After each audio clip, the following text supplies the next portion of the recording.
पूर्वी लोक घरामध्ये जन्माला यायची आणि घरामध्ये मारायची.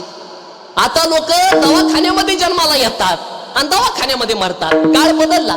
पूर्वी लोकांचा जन्म मामाच्या गावाला व्हायचा, मामाच्या गावी व्हायचा. त्याच्यामुळे लोकांची ओढ मामाच्या गावाला असायची. आणि पूर्वी तुम्ही अजून पण बघा, पूर्वी गाणी निघायची काय, पळती झाडी पाहूया आणि मामाच्या गावाला जाऊया. म्हणून पूर्वी लोकांची ओढ मामाच्या गावाकडे असायची.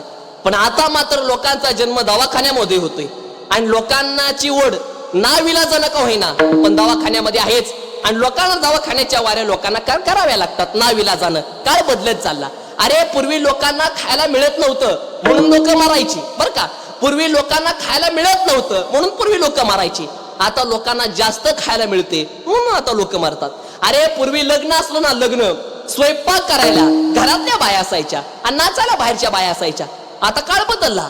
आता स्वयंपाक करायला बाहेरच्या बाया आणि नाचायला मी बोलूच नाही. अरे काळ बदलला महाराज. नाहीतर पूर्वी जग चालायचं मंत्रावर, त्याच्यानंतर जग चालू लागलं तंत्रावर, त्याच्यानंतर जग चालू लागलं यंत्रावर. पण आता जग चालतंय षडयंत्रावर. काळ बदलत चालला. आईची मम्मी झाली, मम्मीचा मॉम झाला, वडिलाचा बाबा झाला, बाबाचा पप्पा झाला, पप्पाचा डॅडी झाला आणि डॅडीचा काही दिवसानं डेड होणार. माणूस बदलत चालला आणि जुन्या संस्कृती माणूस विसरत चालला.